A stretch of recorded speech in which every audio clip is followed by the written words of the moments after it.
Ang sabi nila, ang ina ang ilaw ng tahanan. Pero paano kung ang sarili mong asawa at biyenan ang siyang pumatay sa ilaw na yon? Habang kinakayod ko ang dumi sa sahig ng ibang tao sa Makati, ang sarili ko palang anak ay nakakulong sa hawla ng aso. Utang na loob ba ang tawag sa pagpapakain sa bata ng tira-tirang pagkain sa sahig? Ako si Maricel, at ito ang kwento ng aking pagbangon mula sa impyernong binuo ng mga taong tinawag kong pamilya. Handa ka na bang marinig ang katotohanang dudurog sa iyong puso? Huwag kang maingay, bata ka. Diyan ka sa labas, para kang hayop kung umasta. Akala mo ba ay madadaan mo ako sa yak? Matuto kang sumunod kung ayaw mong mabulok dyan sa kulungan ng aso. Ang malupit na boses ni Milagros ay tila isang matalim na balisong na humiwa sa katahimikan ng silid. Sa kabilang dulo ng video call, hindi ang mukha ng kanyang anak ang nakita ni Maricel, kundi ang malabong anino ng mga rehas na bakal at ang malamig na semento ng likod bahay sa probinsya. Ang bawat salitang binitawan ng kanyang biyenan ay may kalakip na puot na tila lason na unti-unting dumadaloy sa pandinig ni Maricel. Sa mga sandaling iyon, si Maricel ay nakaluhod sa makintab na sahig ng isang marangyang kondo sa Makati. Hawak niya ang isang basahan na basa pa ng sabon, pilit na tinatanggal ang bawat bakas ng dumi sa tahanan ng kanyang mayamang amo. Ang kanyang mga kamay ay magaspang, puno ng kalyo mula sa ilang taong pagpapakapagod upang makapagpadala ng pera buwan-buwan. Tiniis niya ang puyat, ang gutom, at ang pangungulila, naniniwala na ang bawat patak ng kanyang pawis ay magsisilbing pagkain at kalinga para sa kanyang kaisa-isang anak na si Mireya. Ngunit ang realidad na bumungad sa kanya sa maliit na screen ng telepono ay isang sampal na yumanig sa kanyang buong pagkatao. Nay, hayaan mo na yan. Masasanay din ang batang iyan. Masyado kasing spoiled kay Maricel, kaya kailangang turuan ng leksyon. Ang boses na yon ay kay Miguel, ang kanyang asawa. Ang lalaking nangako sa harap ng altar na poprotektahan silang mag-ina. Ang boses nito ay kalmado, walang bakas ng awa, habang kinakampi ang malupit na disiplina ng kanyang ina. Para kay Maricel, ang bawat salita ni Miguel ay tila isang mabigat na batong idinuon sa kanyang dibdib, dahilan upang mawalan siya ng hangin. Ang basahang hawak ni Maricel ay dahan-dahang nalaglag mula sa kanyang nanginginig na mga kamay. Ang kanyang paningin ay nagsimulang lumabo dahil sa mga luhang hindi na mapigilan. Naramdaman niya ang matinding panlalamig na gumagapang mula sa kanyang mga talampakan hanggang sa kanyang batok. Ang kintab ng marmol na sahig na kanyang pinaghirapang kuskusin ay tila naging isang malawak at madilim na hukay na handang lumamon sa kanya. Ang tibok ng kanyang puso ay naging mabilis at magulo, tila isang ibon na pilit kumakawala sa loob ng isang masikip na hawla. Hindi siya makapaniwala. Ang perang ipinapadala niya para sa gatas, para sa masustansyang pagkain, at para sa komportableng buhay ni Mireya ay nauwi sa ganitong kalupitan. Habang siya ay nagpapakabaon sa trabaho sa lungsod, ang kanyang anak ay itinuturing na mas mababa pa sa hayop sa sarili nilang pamamahay. Ang pag-ibig na kanyang inialay para sa pamilyang Del Rosario ay tinumbasan ng isang taksil na pagtrato na hinding-hindi niya kailanman inasahan. Dahan-dahang tumayo si Maricel, bagamat ang kanyang mga tuhod ay parang gawa sa malambot na kandila na anumang oras ay bibigay. Hindi niya pinansin ang tawag ng kanyang amo mula sa kabilang silid. Ang tanging naririnig niya sa kanyang isipan ay ang mahinang hikbi ni Mireya na tila humihingi ng saklolo sa gitna ng kadiliman. Ang bawat segundo na nananatili siya sa silid na yon ay tila isang taon ng paghihirap. Kinuha niya ang kanyang lumang bag, hindi na inintindi ang kanyang mga gamit na naiwan. Lumabas siya ng gusali na tila isang taong nawalan ng katuwiran. Sa labas, ang langit ng Maynila ay nagsisimulang magbuhos ng malakas na ulan na tila nakikiramay sa bigat ng kanyang nararamdaman. Ang bawat patak ng tubig na tumatama sa kanyang balat ay kasing lamig ng katotohanang bumasag sa kanyang puso. Habang naglalakad siya sa gitna ng baha at kaguluhan ng kalsada, isang tanong ang paulit-ulit na bumabangon sa kanyang isipan. Isang tanong na punong-puno ng pait at pagsisisi. Hanggang kailan siya magiging bulag sa ngalan ng utang na loob? Hanggang kailan niya hahayaang ang mga taong pinagkakatiwalaan niya ang siyang mismong uubos sa natitirang buhay ng kanyang anak? Sa gabing iyon, kasabay ng pagngangalit ng bagyo, isang bagong apoy ang nagmula sa abo ng kanyang pagkawasak. Hindi na siya ang Maricel na kayang tapakan. Hindi na siya ang ina na mananatiling nakayuko habang ang kanyang anak ay nagdurusa. Sana ay hindi na lang ako umalis.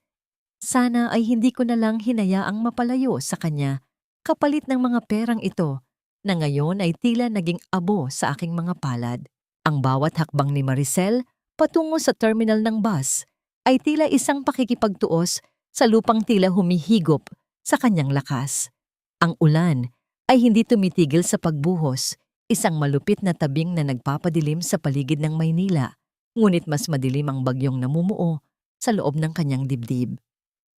Hawak niya ng mahigpit ang kanyang bag, kung saan nakatago ang kanyang huling sahod, mga papel na pinaghirapan niya sa loob ng isang buwan. Mga papel na akala niya ay magdadala ng ginhawa, ngunit ngayon ay simbolo lamang ng kanyang pagkukulang bilang isang ina.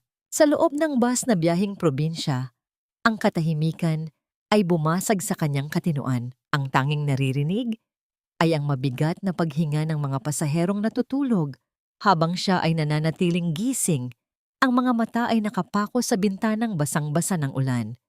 Ang bawat pag-ugoy ng sasakyan ay tila isang paalala ng bawat sandaling wala siya sa piling ni Mireya.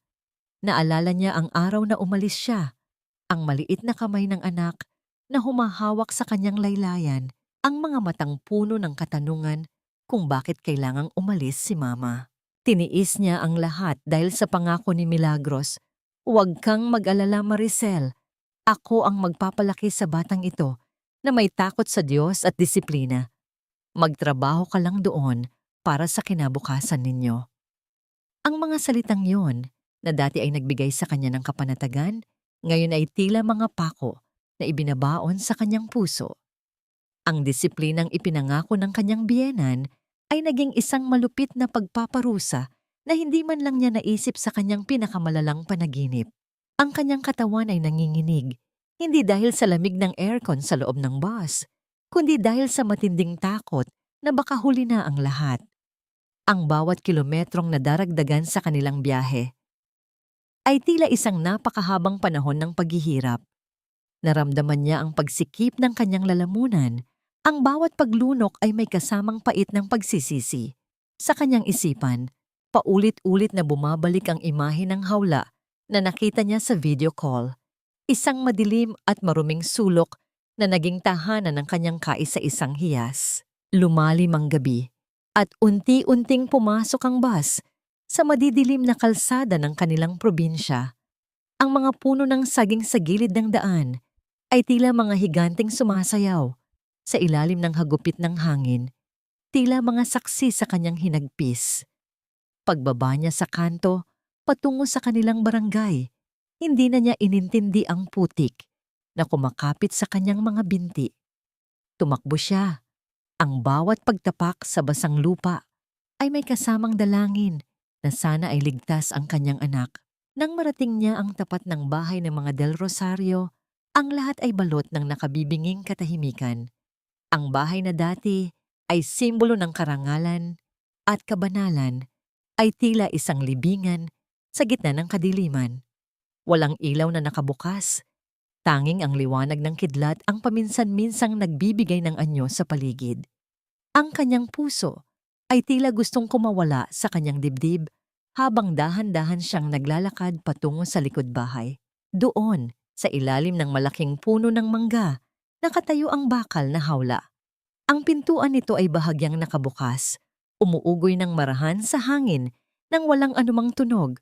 Sa bawat pagliwanag ng langit dahil sa kidlat, nakikita ni Maricel ang loob ng hawla, ang basang banig, ang isang maliit na tsinelas na naiwan, at ang mga rehas na bakal na tila mga daliring nakaturo sa kanyang kasalanan. Ngunit wala doon si Mireya. Ang hawla ay bakante. Dahan-dahang lumuhod si Maricel sa putikan. Ang kanyang mga daliri ay humawak sa malamig na rehas. Doon, sa ilalim ng paputol-putol na liwanag, napansin niya ang isang madilim na mantsa sa gilid ng bakal. Isang bakas ng dugo na hindi pa nahuhugasan ng ulan. Ang kanyang hininga ay naging isang gurgle ng matinding pighati. Ang kanyang mga kamay ay nanginginig habang hinahaplos ang malagkit na mantsa sa rehas na tila doon nagtapos ang huling lakas ng kanyang anak. Huwag mong dungisan ang sahig ng Panginoon ng iyong dumi, Maricel. Ang isang babaeng walang pasabi, kung umuwi, ay tila isang magnanakaw sa gabi. Walang galang at walang pagpapahalaga sa kapayapaan ng tahanang ito. Ang boses ni Milagros ay naging isang malamig at matalim na hangin na sumalubong kay Maricel pagkapasok niya sa pintuan. Sa gitna ng sala, sa harap ng isang malaking altar na puno ng mga naglalagablab na kandila at amoy ng insenso, nakaupo ang matanda. Hawak nito ang kanyang rosaryo, ang bawat butil ay dahan-dahang dumadausdos sa kanyang mga daliri na tila walang anumang nangyaring masama. Ang kaputian ng kanyang baro ay malinis na malinis, kabaligtaran ng hitsura ni Maricel na basang-basa. Puno ng putik ang mga binti at nanginginig ang buong katawan dahil sa takot at puyat. Nasaan ang anak ko? Nasaan si Mireya? Ang boses ni Maricel ay halos isang pabulong na pagsamo, punong-puno ng pait, na tila bumabara sa kanyang lalamunan. Hindi niya pinansin ang panunumbat ng biyenan. Ang kanyang mga mata ay ligaw na naghahanap sa bawat sulok ng madilim na bahay. Umaasang lilitaw ang maliit na anyo ng kanyang anak mula sa likod ng mga kurtina. Dahan-dahang tumayo si Milagros, ang kanyang mukha ay nananatiling kalmado. Isang maskara ng kabanalan na tila hindi matitinag ng anumang bagyo. Ang disiplina ay hindi kalupitan, Maricel. Ang bata ay kailangang itama habang maaga pa upang hindi lumaking suwel na gaya mo. Kung nakita mo man siyang nasa labas, iyon ay dahil kailangan niyang pagbayaran ang kanyang mga kasalanan sa harap ng langit. Huwag mong palakihin ang maliit na bagay dahil lamang sa iyong emosyon. Maliit na bagay? Ang tanong ni Maricel ay naging isang mahinang tawa na puno ng kawalang pag-asa.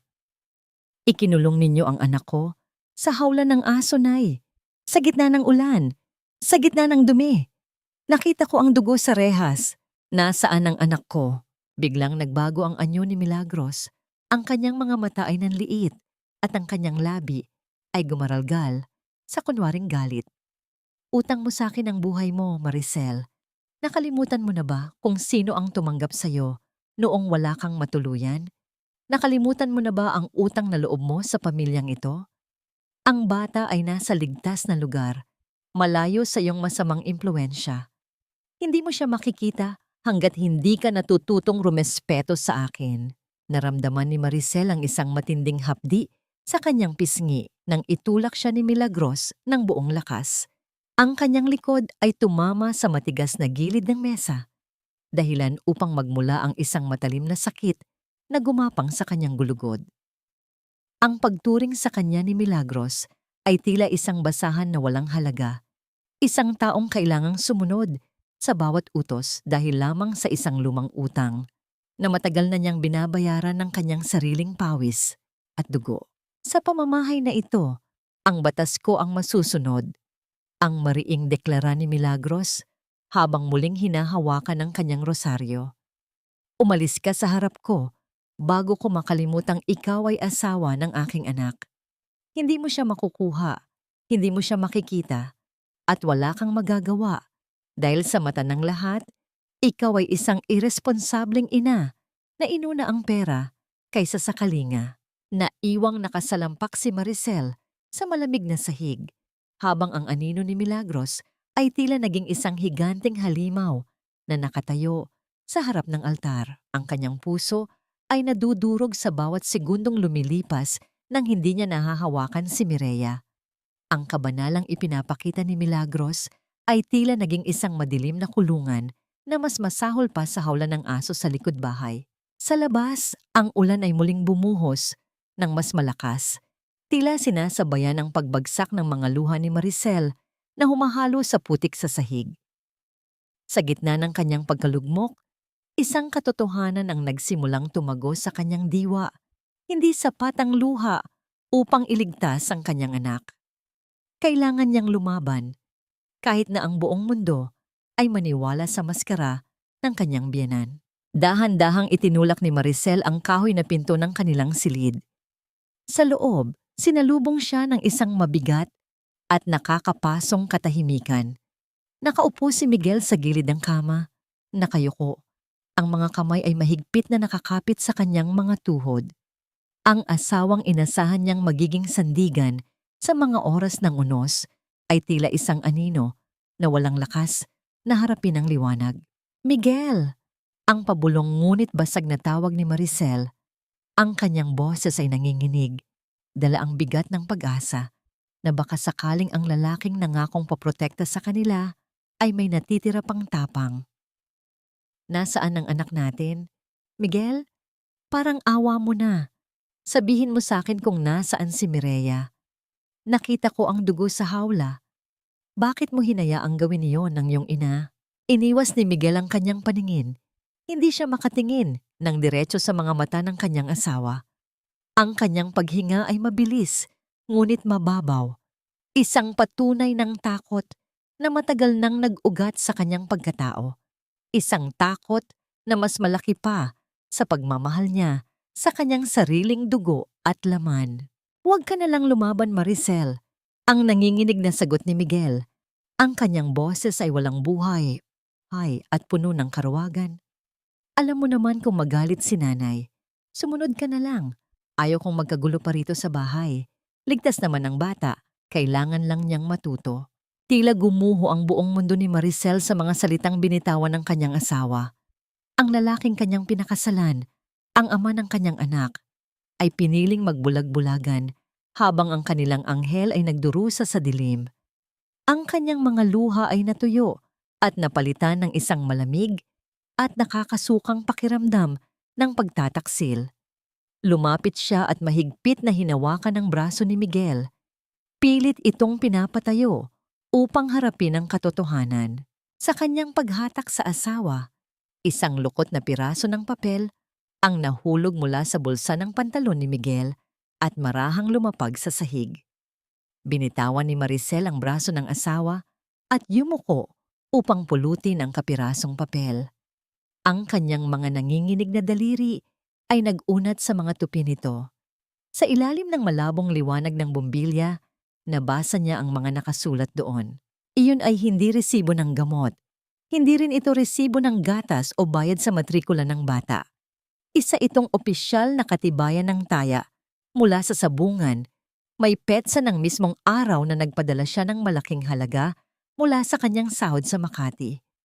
Ang numerong nakasulat doon ay eksakto sa perang pinagpuyatan niya.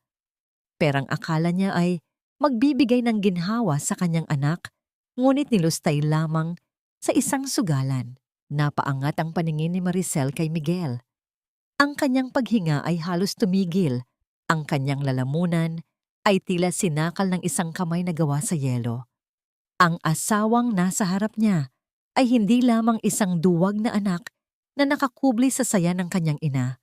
Siya ay isang linta na sumisipsip sa buhay nilang mag-ina upang tustusan ang sariling bisyo, habang ang kanilang anak ay ikinukulong na parang hayop sa labas ng bahay. Ang bawat hibla ng papel na yon ay tila naging isang matalim na bubog na bumaon sa palad ni Maricel. Tinitigan niya ang kanyang asawa, ngunit wala na siyang makitang anino ng lalaking minahal niya noon. Ang galit ay unti-unting napalitan ng isang nakabibinging lumbay. Binitiwan niya ang resibo ng sugal, hinayaan itong dahan-dahang lumipad patungo sa maduming sahig, kasabay ng kanyang huling pag-asa kay Miguel. Hindi na siya nag-aksaya ng salita. Tinalikuran niya ang kanyang asawa at lumabas ng silid. Ang kanyang puso ay tila isang kompas na itinituro ang direksyon kung nasaan ang kanyang anak. Sinundan niya ang isang napakahinang tunog, isang tila pigil na paghinga na nagmumula sa madilim na bodega sa dulo ng pasilyo. Ang bawat hakbang niya ay maingat, tila natatakot na mabasag ang marupok na katahimikan ng bahay. Pagpasok sa maliit na silid, sinalubong siya ng amoy ng amag at alikabok. Sa ilalim ng isang lumang kama na tinitirhan na ng mga anay, nakita niya ang isang maliit na anyo. Nakatiklop ang mga binti, nakayakap sa sariling tuhod at nanginginig sa gitna ng kadiliman. Iyon ang kanyang Mireya. Ang kanyang kaisa-isang hiyas na dati ay punong-puno ng sigla. Ngayon ay tila isang ibon na may bali ang pakpak. Nagtatago sa dilim upang hindi na muling masaktan. Dahan-dahang lumuhod si Maricel sa malamig na semento. Ang sakit na naramdaman niya kanina ay walang-wala kumpara sa hapdi na dulot ng makitang ganito ang kanyang anak. Inabot niya ang maliit na kamay ni Mireya. Ang kanyang boses ay tila isang himig ng duyan, puno ng pagsamo. Anak. Mireya, si Mama ito. Narito na si Mama, anak. Ngunit sa halip na sumalubong ang isang yakap, marahas na napaatras ang bata. Ang mga mata ni Mireya ay nanlalaki sa takot. Ang kanyang buong katawan ay nanginginig ng higit pa sa kanina. Ang bawat paglapit ni Maricel ay tila isang banta para sa bata. Ang haplos ng isang ina na dati ay nagbibigay ng kapanatagan, ngayon ay tila naging isang bagay na kinatatakutan. Naramdaman ni Maricel ang pagguho ng kanyang sariling pagkatao. Ang distansyang namagitan sa kanila ay hindi lamang dahil sa espasyo sa ilalim ng kama, kundi dahil sa sugat na iniwan ng kalupitan sa murang isipan ng bata. Ang kanyang anak ay hindi na siya nakikilala bilang proteksyon. Para kay Mireya, ang bawat haplos ay simula ng panibagong sakit. Dahan-dahang gumapang palapit si Maricel, hindi pinapansin ang alikabok na kumakapit sa kanyang damit. Niyakap niya ang kanyang sarili habang nakatingin sa anak. Ang kanyang mga luha ay tahimik na pumapatak sa sahig, tila mga butil ng ulan na walang tunog. Hindi ka nasasaktan ni Mama, Mireya. Pangako, hinding-hindi ka nasasaktan. Unti-unting tumigil ang panginginig ni Mireya, ngunit ang kanyang mga mata ay nananatiling nakapako sa pinto ng silid, tila naghihintay ng isang halimaw, nalilitaw anumang sandali. Dahan-dahan niyang inabot ang laylayan ng basang damit ni Maricel, ang kanyang maliliit na daliri ay mahigpit na kumapit dito, habang ang kanyang muka ay nananatiling nakatago sa dilim. Mama! Ang mahinang bulong ni Mireya, ang boses ay halos hindi marinig sa gitna ng katahimikan. Ang bawat pantig ay tila isang karayom na tumutusok sa puso ni Maricel. Mama, please, don't tell Lola I'm here. Huwag mong sasabihin kay Lola na nahanap mo ako. Papaluin ako ni Lola. Iingay ako, Mama. Basta huwag mo lang akong isusumbong. Ang bawat salita ng bata ay tila isang sumpa na nagpatigil sa mundo ni Maricel. Ang takot na nakaukit sa boses ni Mireya ay isang katotohanang hindi na niya kayang talikuran. Sa mga sandaling iyon, alam ni Maricel na hindi lamang sapat ang pag-uwi. Kailangan niyang wasakin ang bawat pader na binuo ni Milagros, kahit na ang kapalit nito ay ang huling natitirang piraso ng pamilyang kanyang pinangalagaan. Nang mag-agaw ang dilim at liwanag ng madaling araw, nanatiling nakayakap si Maricel sa kanyang anak sa malamig na sahig ng bodega. Ang bawat mahinang paghinga ni Mireya ay tila isang marupok na sinulid na nag-uugnay sa kanilang dalawa. Isang buhay na pilit kumakapit sa gitna ng kawalan ng pag-asa. Maingat na tumayo si Maricel, ang kanyang mga kasukasuan ay naninigas sa lamig at pagod. Ngunit ang kailangan niyang gawin ay mas matimbang kaysa sa sariling hirap. Kailangan niya ng gatas, kailangan niya ng lakas para sa kanyang anak. Dumaan siya sa likod bahay, iniingatang hindi makagawa ng anumang ingay, nagigising sa malupit na katahimikan ng bahay ng mga Del Rosario. Sa paglapit niya sa bakod na gawa, sa kinakalawang na yero, at mga baging ng halamang gumamela, isang anino ang biglang sumulpot mula sa kabilang panig. Maricel? Iya, ikaw ba yan? Ang boses ay galing kay Aling Nena, ang kapitbahay na matagal nang nakamasid mula sa malayo. Ang boses nito ay puno ng pag-aalala at tila may itinatagong bigat sa loob. Lumapit si Maricel. Ang kanyang mukha ay hubad sa lahat ng sakit na kanyang nararamdaman. Aling Nena, bakit po kayo gising na? Ang matanda ay lumingon muna sa paligid, sinisiguradong walang nakakarinig, bago humawak sa kamay ni Maricel. Ang init ng palad ni Aling Nena ay tila isang haplos ng katotohanang matagal nang itinatago sa ilalim ng lupa. Mabuti at nakauwi ka na, Hija. Gabi-gabi akong hindi makatulog dahil sa naririnig ko rito sa inyo. Akala ko ay hindi ka na darating. Ano po ang ibig ninyong sabihin?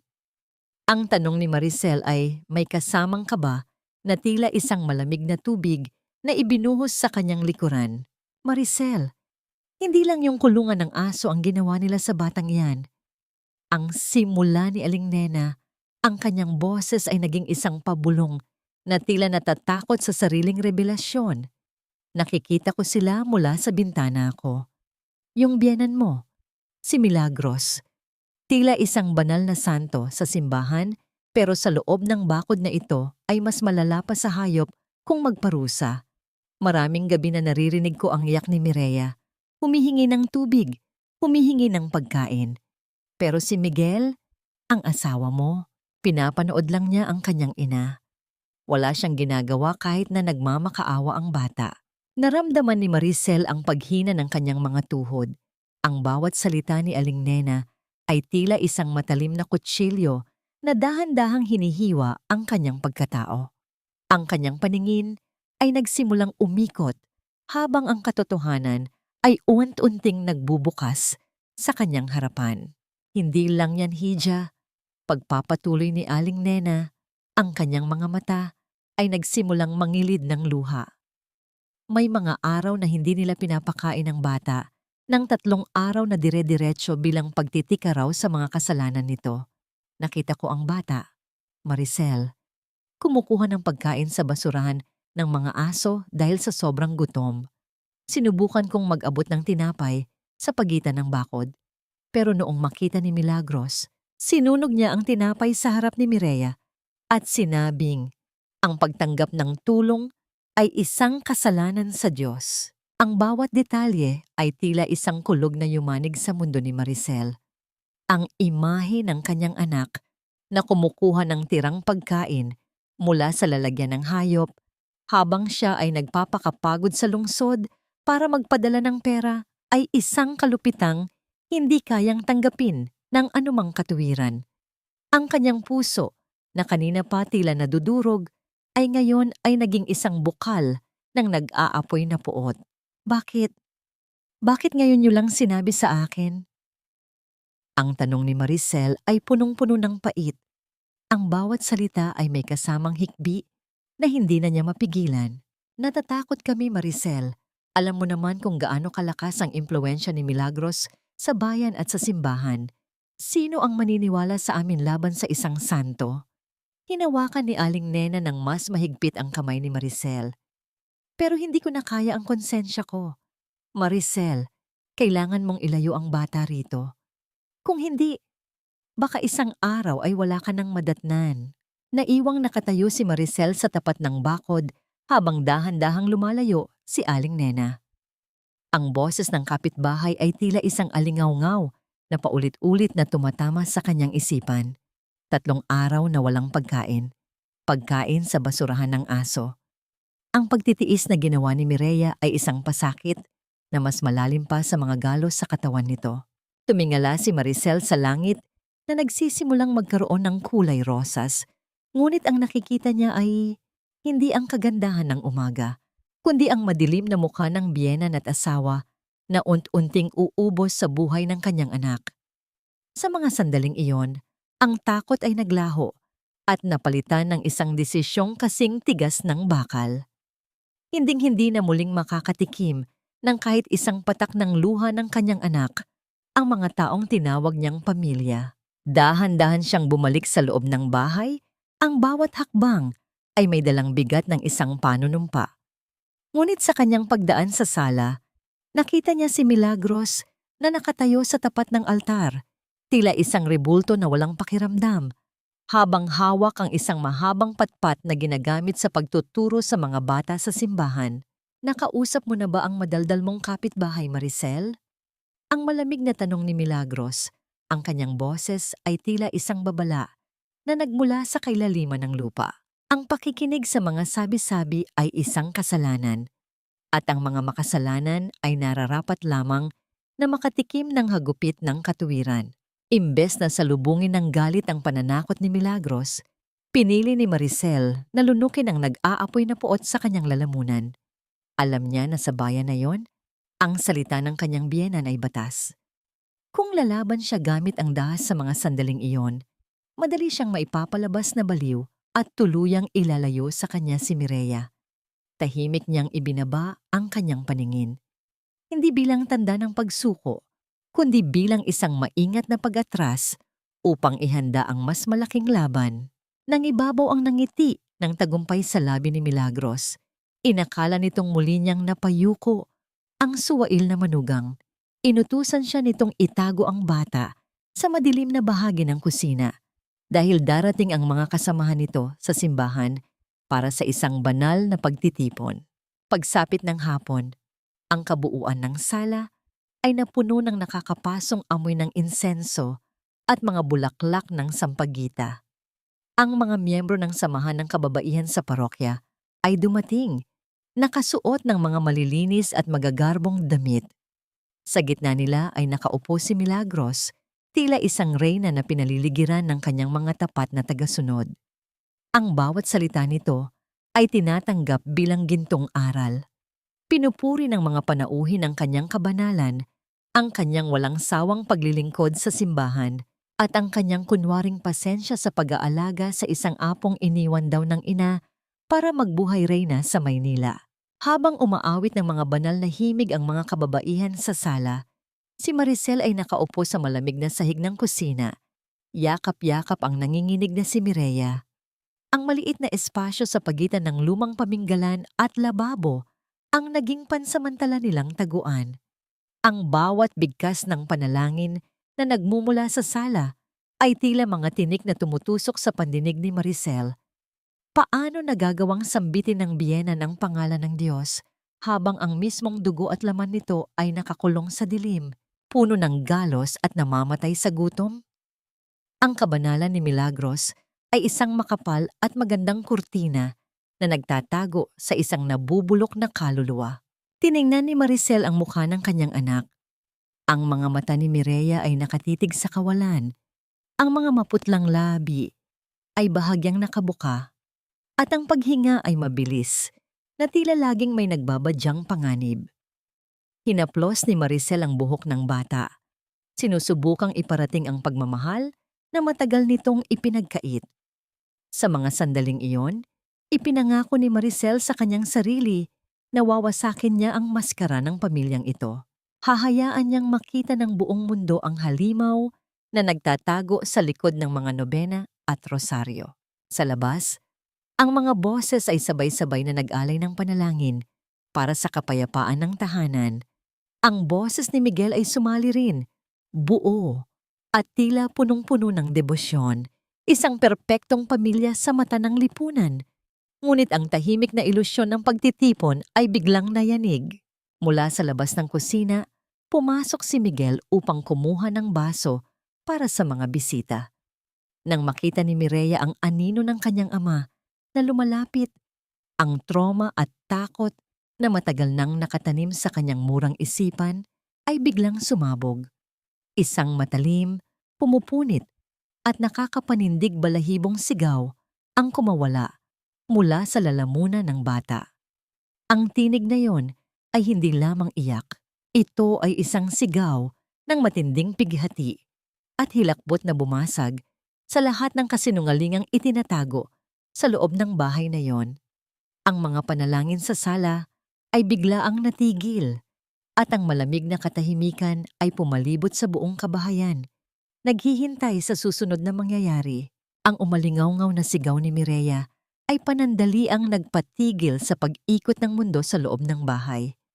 Ang mga bisita sa sala ay nagkatinginan, bakas ang matinding pag-aalala sa kanilang mga mukha. Ngunit bago pa man may makalapit sa kusina, mabilis na kumilos si Milagros. Ginamit nito ang kanyang pinakamalambing at pinakamaawaing boses, sabay pahid ng kunwaring luha, upang ipaliwanag sa mga kasamahan na ang kanyang apo ay may malubhang epekto sa pag-iisip dahil sa pagkakawalay sa ina at madalas itong magwala ng walang dahilan. Ang mga bisita, naganap ng nabulag sa paghanga sa kabanalan ng matanda, ay agad naniwala at nag-alay ng karagdagang panalangin para sa kaawa-awang kalagayan nito. Ngunit sa likod ng malumanay na ngiti ni Milagros, nakita ni Maricel ang isang matalim na tingin, isang tahimik na banta na sisirain siya nito kung magtatangkang magsalita. Sa mga sandaling iyon, napagtanto ni Maricel ang isang mapait na katotohanan. Hindi sapat ang kanyang luha at tapang upang labanan ng isang demonyong matagal nang nagbabalat kayong anghel sa kanilang lipunan. Kailangan niya ng sandata. Kailangan niya ng kakampi na hindi masisilaw sa mga rosaryo at nobena ng kanyang biyenan. Kinaumagahan, ginamit ni Maricel ang dahilan na bibili siya ng gamot para sa lagnat ni Mireya upang makalabas ng bahay. Ang kanyang mga hakbang ay mabilis at maingat, palaging lumilingon upang siguraduhing walang sumusunod mula sa mga tauhan ni Milagros. Lihim siyang nagtungo sa isang maliit at lumang gusali sa sentro ng bayan, kung saan nakapaskil ang pangalan ng isang taong matagal na niyang hindi nakikita.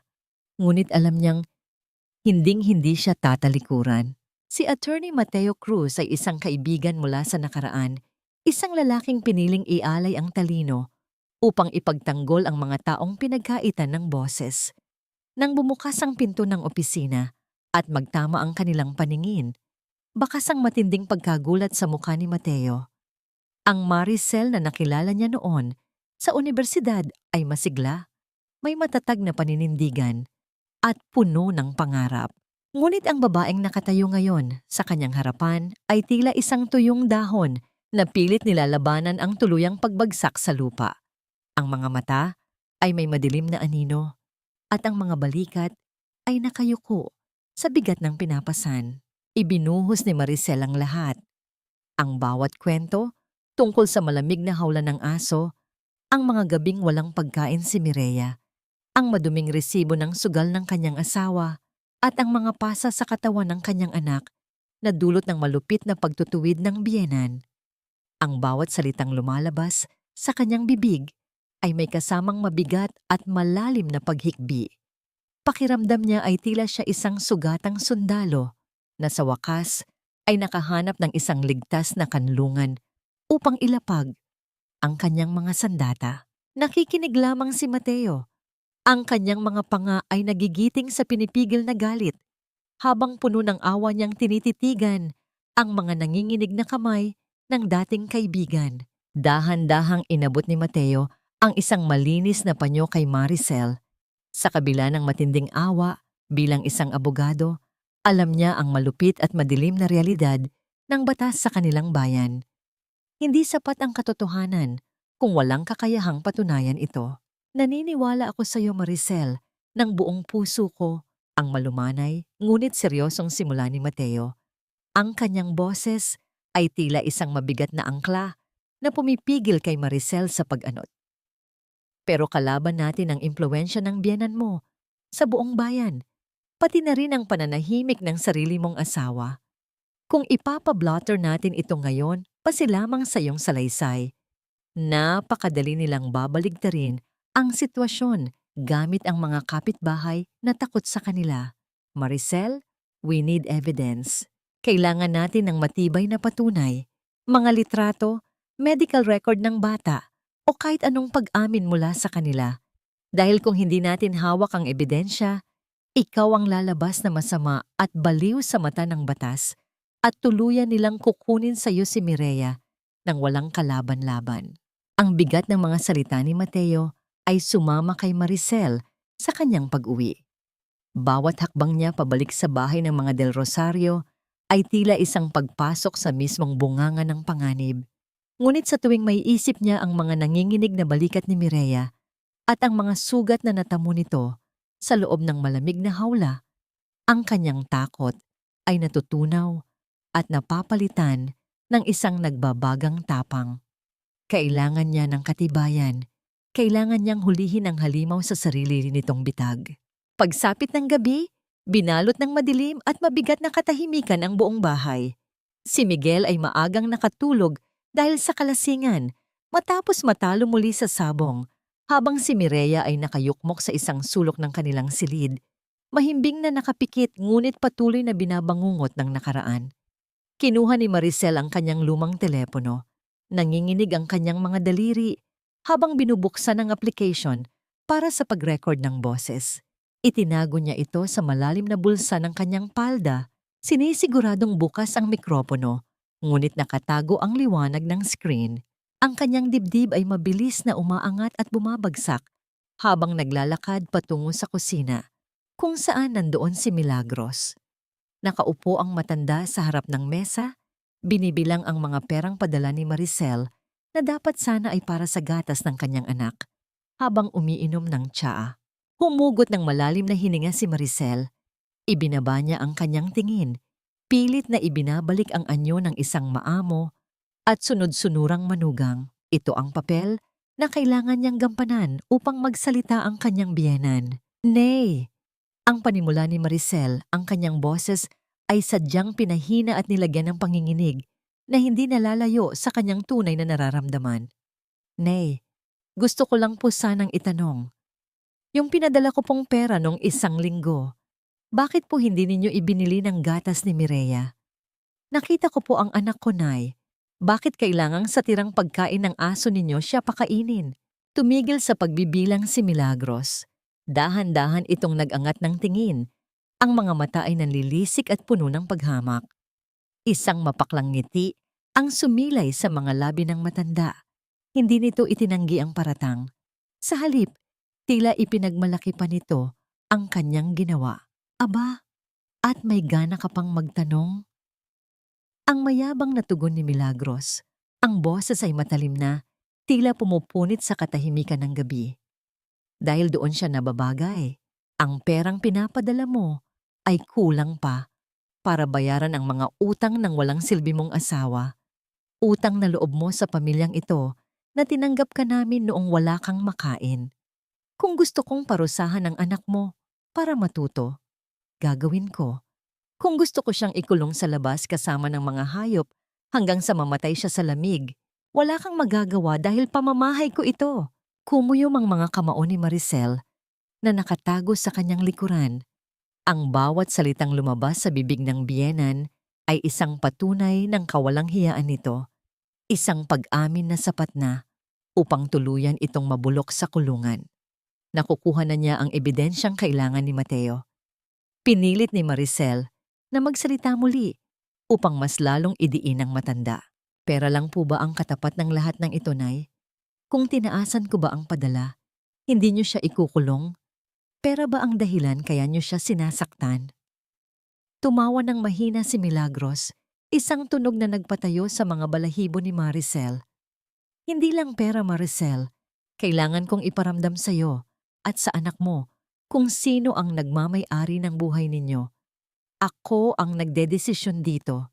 Subukan mong magreklamo sa iba at titiyakin kong hinding-hindi mo na masisilayan pa ang anak mo kahit kailan. Nakuha na niya ang pag-amin sa pananakit, ang pangingikil at ang direktang pananakot. Pilit na umatras si Maricel, balak na sanang tapusin ang usapan at itago ang teleponong naglalaman ng kanyang sandata. Ngunit sa mismong sandaling ihahakbang niya ang kanyang paa palayo, isang mabilis at sunod-sunod na pagyanig ang nagmula sa loob ng kanyang bulsa. May tumawag sa kanyang telepono. Ang malamlam na liwanag mula sa screen ay tumago sa manipis na tela ng kanyang palda, direktang nahagip ng matatalim na mata ni Milagros. Nagliwanag sa galit ang mukha ng matanda. Nawala ang anumang bakas ng pagiging kalmado nito. Dahan-dahang tumayo si Milagros. Ang kanyang paningin ay nakapako sa bulsa ni Maricel kung saan nagmumula ang panginginig. Ano iyang tinatago mo dyan? Ang malamig, madiin at mapanganib na tanong ni Milagros habang unti-unting humahakbang papalapit sa kanya, tila isang ahas na handang tumuklaw sa kanyang biktima, tila isang mandaragit na dahan-dahang gumagapang ang bawat hakbang ni Milagros. Ang kanyang mga mata, na dati ay puno ng mapagkunwaring kabanalan, ay nanlilisik na ngayon sa ilalim ng malamlam na liwanag ng kusina. Ang pagyanig sa loob ng bulsa ni Maricel ay tila naging isang hatol ng kamatayan na hindi na niya kayang itago. Ang liwanag mula sa screen ng telepono ay patuloy na tumatagos sa manipis na tela ng kanyang palda.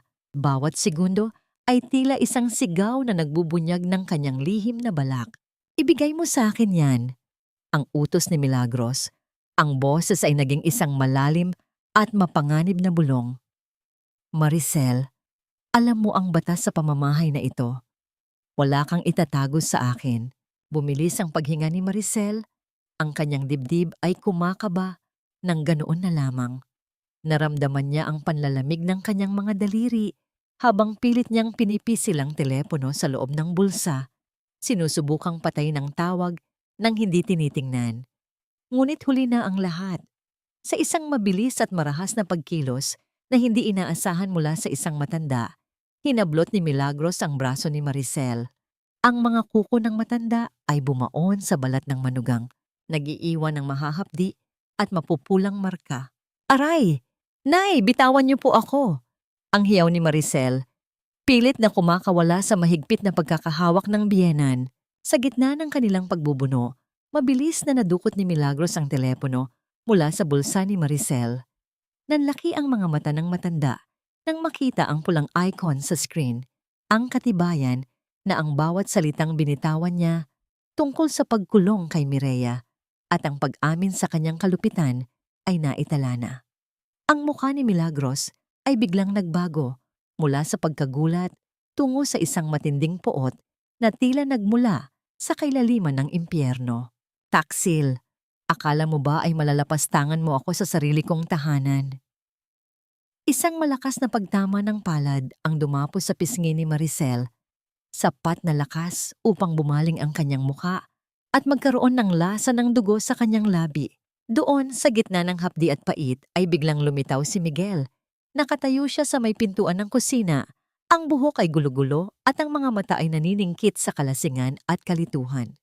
Sa halip na tulungan ang asawang nakasalampak sa sahig, tumakbo siya patungo sa kanyang ina. Anong nangyayari rito? Nay, bakit po kayo sumisigaw? Ang tanong ni Miguel. Ang boses ay puno ng takot sa sariling magulang. Tingnan mo ang asawa mo, Miguel. Pinagtataksilan tayo. Sinusubukan niyang gumawa ng kwento laban sa atin gamit ang makinang ito. Ang sigaw ni Milagros habang iwinawagay-way ang telepono. At ikaw, Maricel, huwag mong isiping malilinis mo ang pangalan mo. Ang perang ipinadala mo, wala na yon. Nilustay na ng anak ko sa pagsusugal dahil ganoon mo siya pinabayaan. Ang revelasyong yon ay tila naging huling patak ng tubig sa isang punong-punong baso. Tumingin si Maricel kay Miguel, naghahanap ng kahit katiting na pagtanggi, ngunit ang asawa niya ay yumuko lamang at umiwas ng tingin. Ang pag-amin ni Milagros sa utang sa sugal ni Miguel, ang pagkawala ng kanyang pinaghirapang pera, at ang mukha ng matandang tila nagmamalaki pa sa kanyang ginawang pananakit. Ang lahat ng ito ay naging isang bolang apoy sa loob ng puso ni Maricel. Sa unang pagkakataon sa loob ng maraming taon, ang takot ni Maricel ay naglaho. Tumayo siya mula sa sahig, hindi na bilang isang biktima, kundi bilang isang ina na wala nang natitira, kundi ang kanyang dangal. Bago pa man makakilos si Milagros para muling manakit, mabilis na itinaas ni Maricel ang kanyang kamay. Ang mabilis na pagtama ng palad ni Maricel sa pisngi ni Milagros ay lumikha ng isang matalim na tunog na tila pumunit sa katahimikan ng gabi. Iyon ay hindi lamang isang sampal. Iyon ang pagpapakawala ng lahat ng taon ng pananakit, ng bawat gabing gutom si Mireya at ng bawat sentimong ninakaw sa kanila. Natulala si Milagros. Ang kanyang kamay ay dahan-dahang humawak sa namumulang pisngi. Hindi makapaniwalang ang maamong tupa na kanyang tinatapakan ay nagkaroon ng pangil. Si Miguel naman ay nanigas sa kinatatayuan. Tila hindi maunawaan kung paano nagawa ng kanyang asawa ang ganoong bagay. Wala na akong utang na loob sa inyo. Ang mariin at nanginginig na boses ni Maricel. Ang bawat salita ay punong-puno ng matinding paninindigan. Maaari ninyong sirain ang teleponong yan. Maaari ninyong ubusin ang pera ko.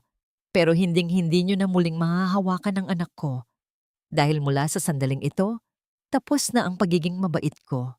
Kinuha ni Milagros ang telepono at buong lakas na ibinalibag ito sa matigas na semento ng kusina. Ang screen nito ay nagkapira-piraso.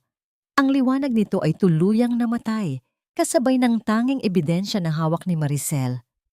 Isang nakakatakot na ngiti ang sumilay sa labi ng matanda habang tinatapakan ang mga durog na bahagi ng kagamitan. Ngayon, Maricel, wala ka ng laban. Ang mahinang bulong ni Milagros na tila isang sumpa. Wala nang ebidensya, wala nang pera. Saan ka pupunta?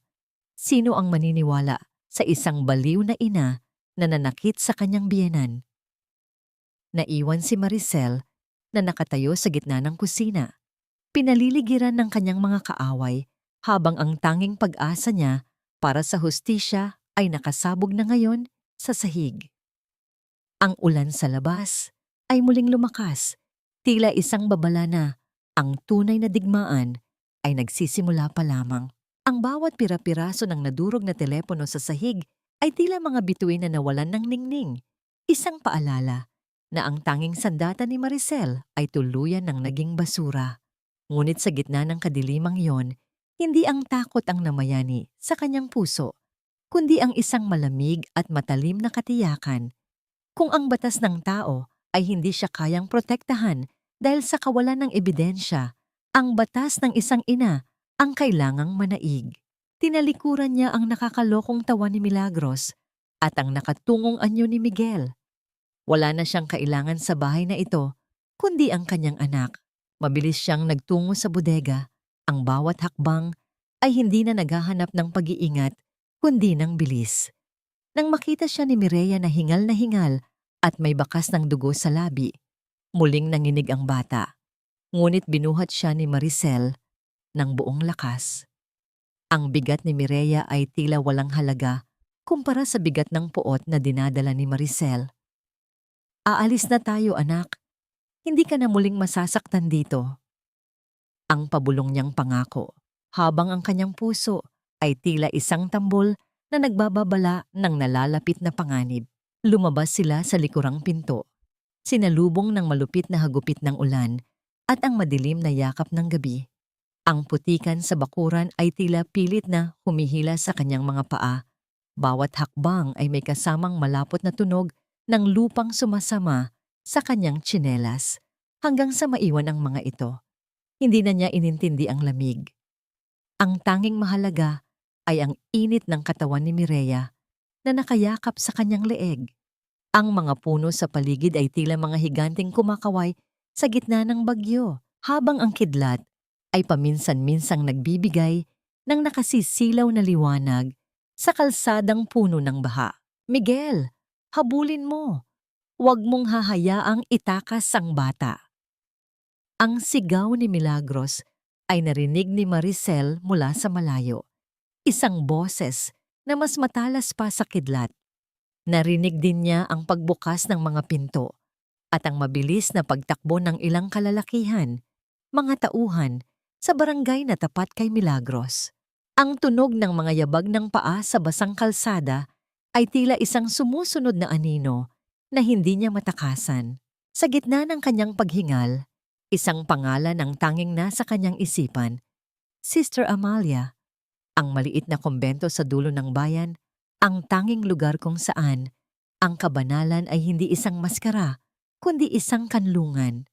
Nagpatuloy siya sa pagtakbo. Ang bawat hininga ay tila naging apoy sa kanyang lalamunan, hanggang sa marating niya ang malaking pintuang gawa sa matigas na kahoy ng kumbento. Ang kanyang mga kamao ay paulit-ulit na tumama sa kahoy na pinto. Isang desperadong paghingi ng saklolo na tila hindi naririnig sa gitna ng dagundong ng kulog. "Sister! Sister Amalia! Parang awa niyo na!" Ang iyaw ni Maricel, ang kanyang boses ay naging isang pagsamo na punong-puno ng pait at pag-asa. Dahan-dahang bumukas ang pinto at lumitaw ang mapayapang mukha ni Sister Amalia. Sa isang tingin pa lamang sa kalagayan ni Maricel at sa sugatang si Mireya, agad na naintindihan ng madre ang lahat. Mabilis silang pinapasok at ang mabigat na trangka ng pinto ay muling ibinalik, nagbibigay ng pansamantalang pader sa pagitan nila at ng kalupitan ng mga Del Rosario. "Dito muna kayo, Maricel. Ligtas kayo rito," ang malumanay na sabi ni Sister Amalia habang binabalot sila ng malinis na kumot. Ngunit ang katahimikan sa loob ng kumbento ay hindi nagtagal. Mula sa labas, ang sunod-sunod at marahas na paghampas sa pintuang kahoy ay yumanig sa buong silid. Ang boses ni Miguel, na hinaluan ng utos ni Milagros, ay umalingaw-ngaw sa paligid. "Sister, ilabas mo ang asawa at anak ko. Huwag kang makialam sa gulo ng pamilya." Ang pintuan ay tila anumang oras ay mawawasak sa tindi ng puwersang nagmumula sa labas, habang si Mireya ay nagsimulang sumigaw sa takot. Yakap ang laylayan ng damit ni Maricel na tila doon lamang siya makakahanap ng kaligtasan. Ang bawat marahas na paghampas ng kamao sa pintuang kahoy ay tila isang lindol na yumayanig sa buong pundasyon ng kumbento. Sa loob ng maliit na silid, nakayakap ng mahigpit si Maricel kay Mireya. Pilit na tinatakpan ng mga tainga ng anak upang hindi nito marinig ang mga panunumbat at banta na nagmumula sa labas.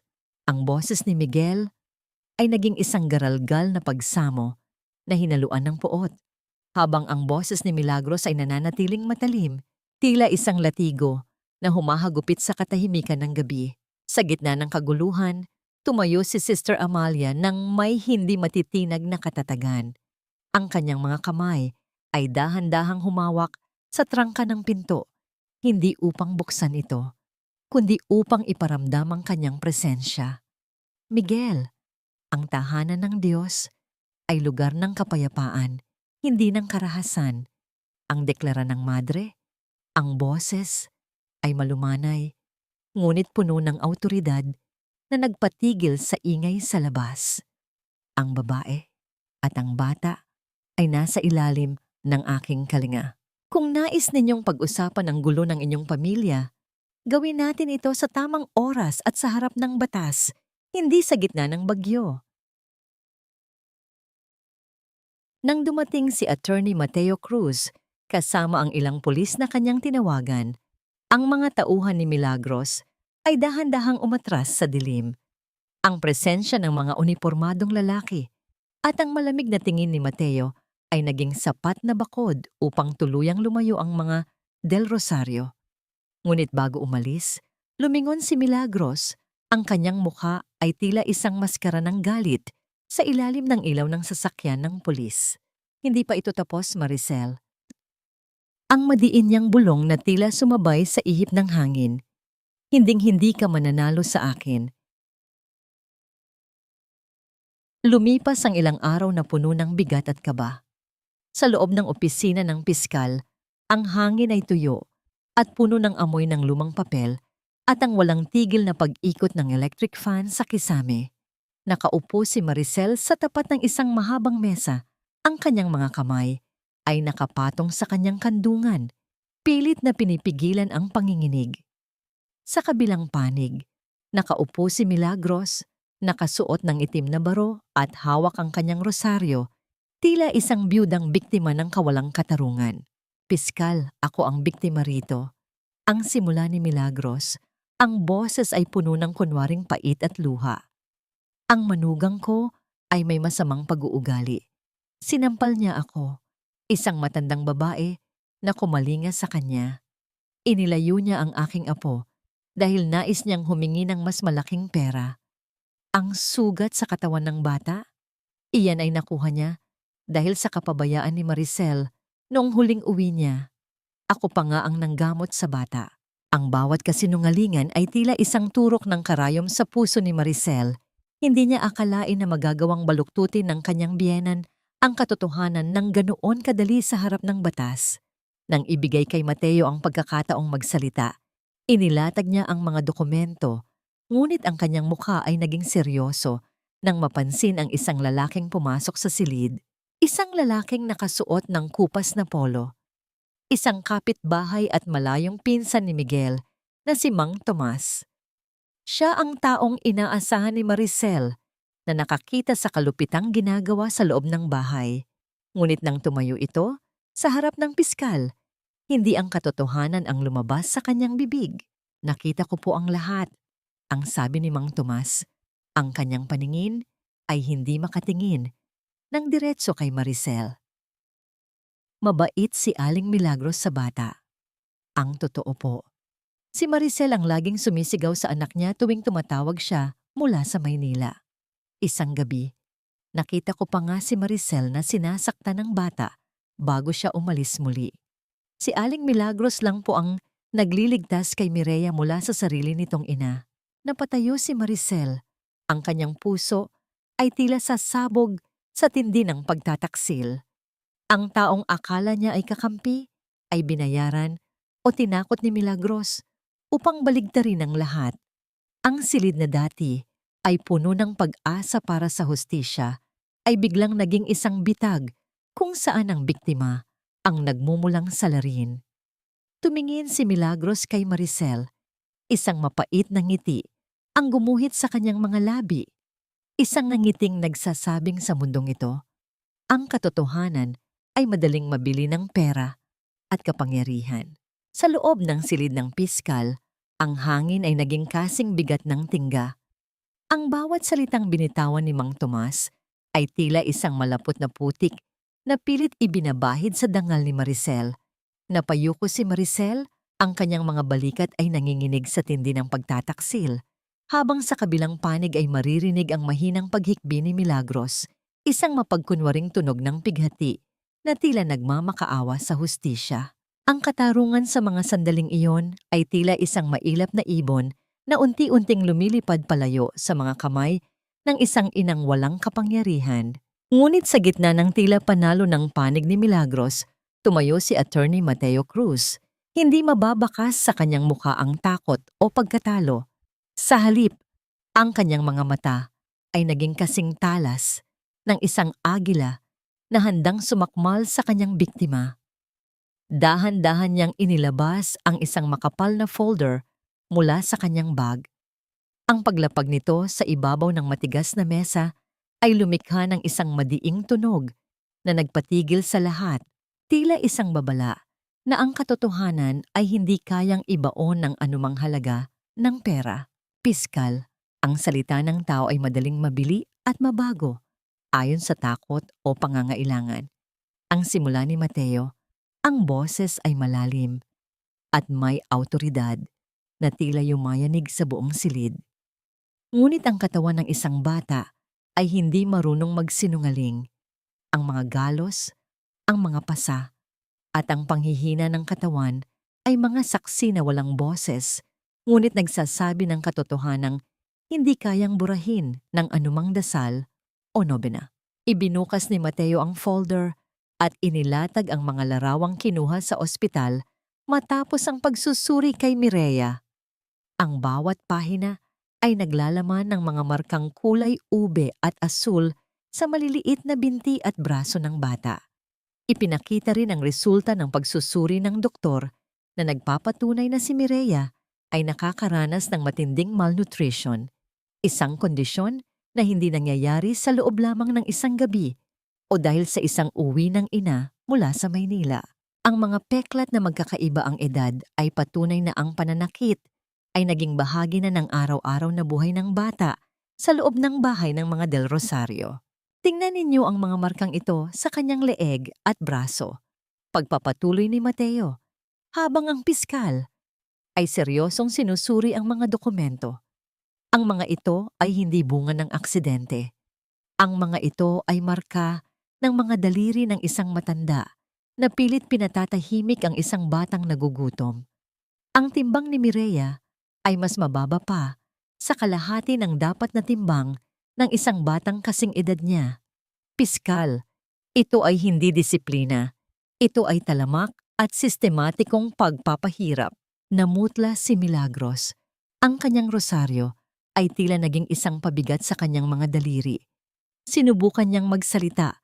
Pilit na ibinabalik ang kanyang maskara ng kabutihan, ngunit ang bawat salita niya ay tila naging isang mahinang bulong sa harap ng matibay na ebidensya. Gayunpaman, ang huling alas ni Mateo ay hindi lamang ang medical report. Kinuha ni Mateo ang isang maliit na flash drive at isinalaksak ito sa computer na nasa mesa.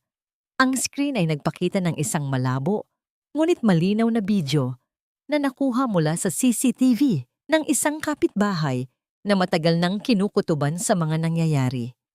Sa bidyong iyon, naitala ang mismong gabi kung kailan kinaladkad ni Milagros si Mireya patungo sa likod bahay.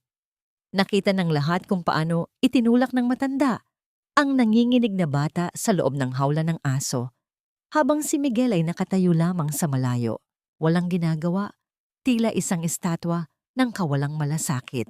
Ang katahimikan sa loob ng silid ay naging kasing talim ng isang punyal. Ang bawat mata ay nakapako sa screen. Nakikita ang kalupitang hindi kayang ipaliwanag ng anumang rason. Napalingon ang piskal kay Milagros, ang kanyang paningin ay puno na ngayon ng pandidiri at matinding katanungan. Si Maricel, sa gitna ng kanyang mga luha, ay nakaramdam ng isang bahagyang ginhawa, ang katotohanan. Sa wakas, ay wala na sa dilim. Ngunit sa gitna ng kanyang pagkatalo, tumayo si Milagros. Ang kanyang mukha ay naging kasing lamig ng semento. Akala niyo ba ay ganoon kadaling sirain ang pangalan ko? Ang madiin niyang bulong. Ang boses ay puno ng nakakatakot na katiyakan. Maricel, hindi mo alam kung gaano kalalim ang utang na loob ng bayang ito sa akin. Isang video lang iyan. Marami akong paraan upang gawing abo ang lahat ng hawak mo bago pa ito makarating sa korte. Ang silid ng piskal ay tila naging isang vacuum kung saan ang bawat hininga ay naging mabigat at mahirap hagilapin. Ang katahimikang sumunod sa pagtatapos ng video ay mas nakakabingi pa sa anumang hiyaw. Ang imahe ni Milagros na walang awa sa pagtulak sa maliit at nanginginig na bata sa loob ng bakal na hawla ay nanatiling nakapinta sa isipan ng bawat taong naroon. Ang piskal ay dahan-dahang nag-alis ng salamin. Ang kanyang mga kamay ay bahagyang nanginginig sa matinding puot na nararamdaman bilang isang magulang din. Wala nang kailangang ipaliwanag pa. Ang madiing deklara ng piskal, ang kanyang boses ay tila isang hatol na nagmula sa langit.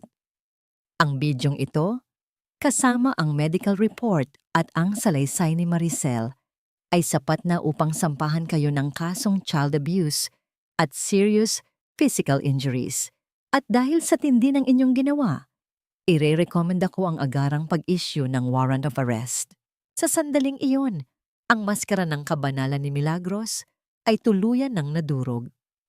Ang kanyang mukha ay naging kasing itim ng uling sa galit.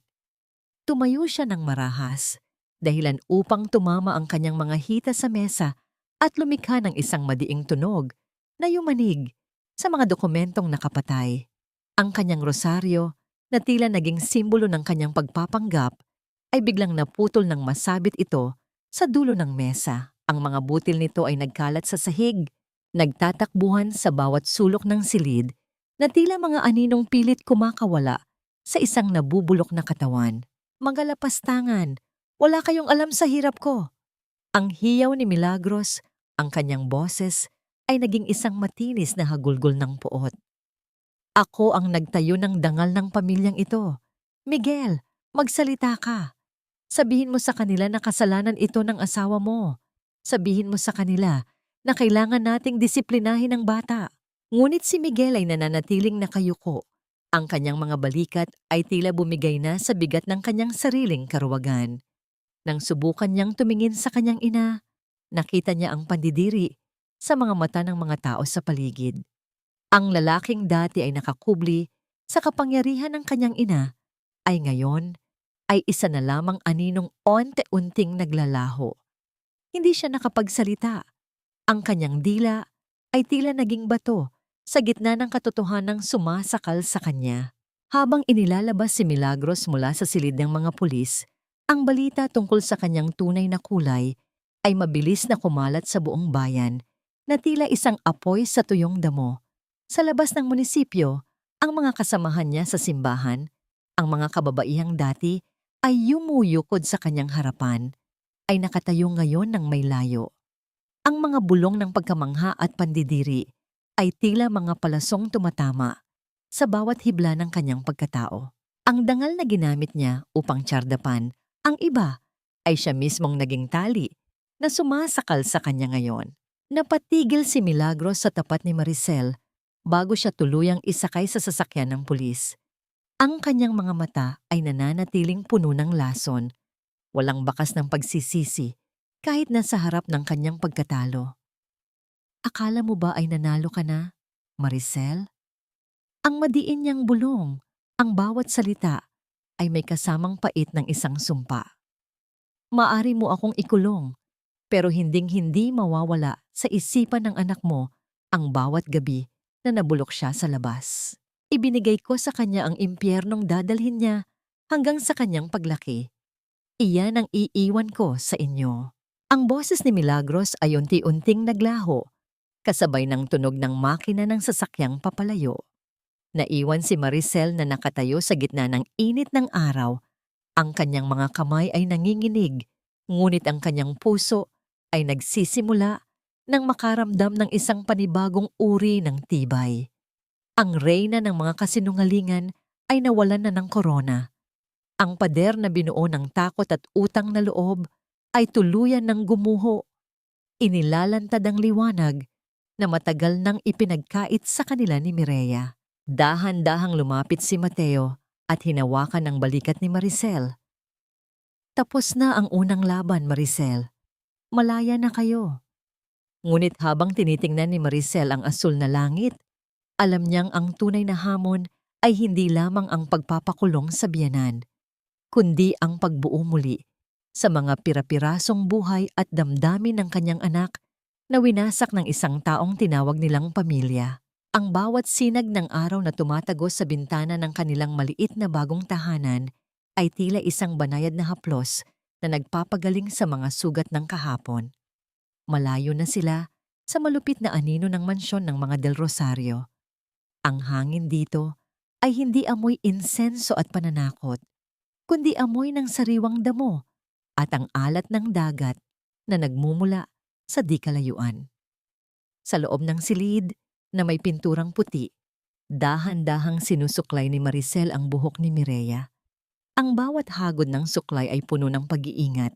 Tila natatakot na mabasag ang marupok na kapayapaang unti-unti nilang nabubuo. Mama, hindi na po ba babalik si Lola? Ang tanong ni Mireya ay halos isang pabulong. Ang kanyang mga mata ay nakapako sa kanyang maliit na manika na ngayon ay malinis at may bagong damit. Hindi na nanginginig ang boses ng bata, ngunit meron pa ring bahid ng pag-aalinlangan na tila isang aninong tumatangging lumisan.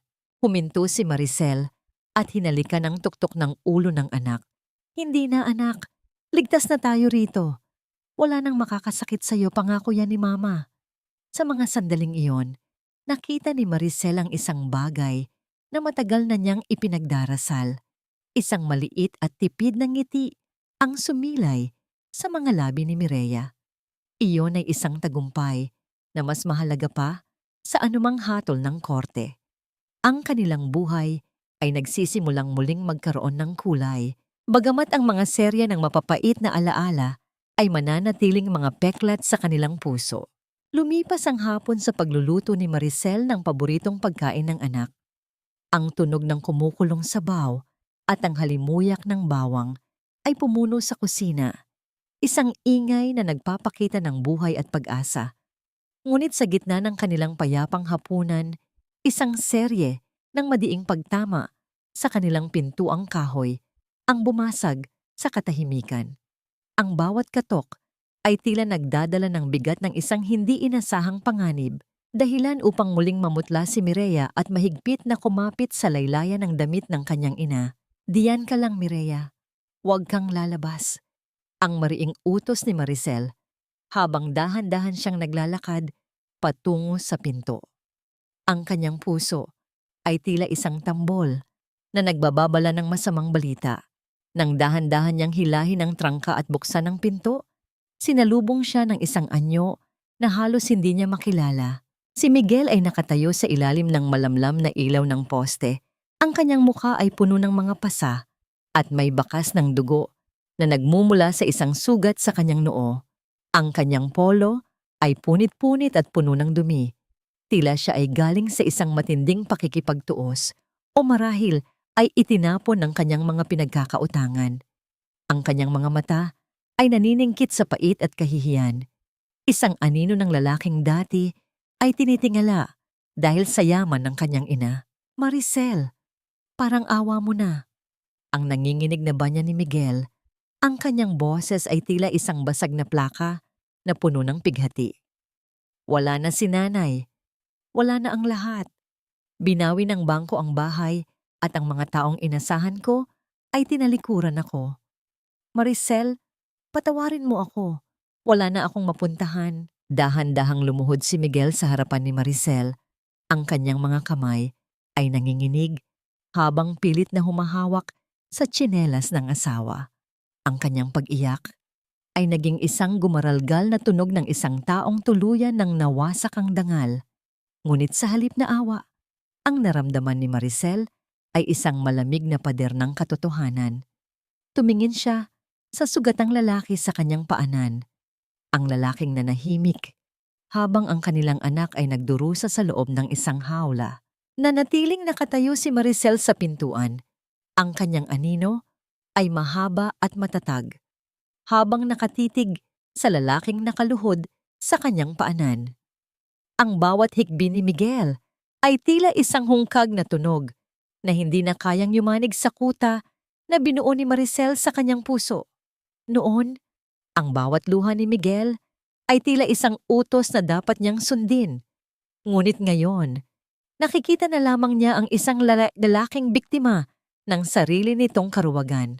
Dahan-dahang inabot ni Maricel ang isang baso ng tubig at inilapag ito sa semento sa tabi ni Miguel. Isang huling kilos ng pagpapakatao, ngunit hindi ng muling pagtanggap. Ang pagpapatawad ay hindi nangangahulugang kailangan nating balikan ang dati, Miguel. Ang malumanay, ngunit mariing sabi ni Maricel, ang boses ay kasing linaw ng tubig sa batis. "Pinatatawad na kita, hindi dahil karapat-dapat ka, kundi dahil ayaw ko nang magdala ng puot sa aking puso habang pinalalaki ko ang ating anak. Ngunit ang pinto ng tahanang ito ay mananatiling sarado para sa iyo. Matagal naming ipinaglaban ang katahimikan at kalayaang mayroon kami ngayon. Kaya hindi ko nahahayaang makapasok muli ang bigat, takot at lungkot na minsan ninyong dinala sa buhay namin." Tumayo si Maricel at dahan-dahang isinarado ang pinto. Ang tunog ng pagkakandado ng trangka ay naging isang pinal na tuldok sa mahabang kabanata ng kanyang pagdurusa. Hindi na siya lumingon muli. Ang kanyang utang na loob ay matagal na niyang nabayaran ng kanyang mga luha at dugo. Ngayon, ang tanging utang na mayroon siya ay sa sarili niya at kay Mireya, ang utang na mamuhay ng may dangal at walang takot. Lumipas ang ilang buwan, ang mga dalampasigan ng kanilang bagong bayan ay naging saksi sa unti-unting paghilom ng isang sugatang pamilya. Isang hapon, Habang ang langit ay nagpipinta ng mga kulay ng ginto at rosas sa paglubog ng araw, nakaupo si Maricel sa buhanginan habang pinapanood si Mireya na tumatakbo patungo sa mga alon. Ang bawat tawa ng bata ay tila isang himig ng tagumpay, isang patunay na ang masayang alaala ay mas malakas kaysa sa anumang kulungan. Wala na ang mga galos sa braso ni Mireya at ang takot sa kanyang mga mata ay napalitan na ng kuryosidad sa mundo. Ang mga rehas na bakal ng nakaraan ay naging mga pira-pirasong alaala na lamang na unti-unting tinatangay ng agos ng dagat.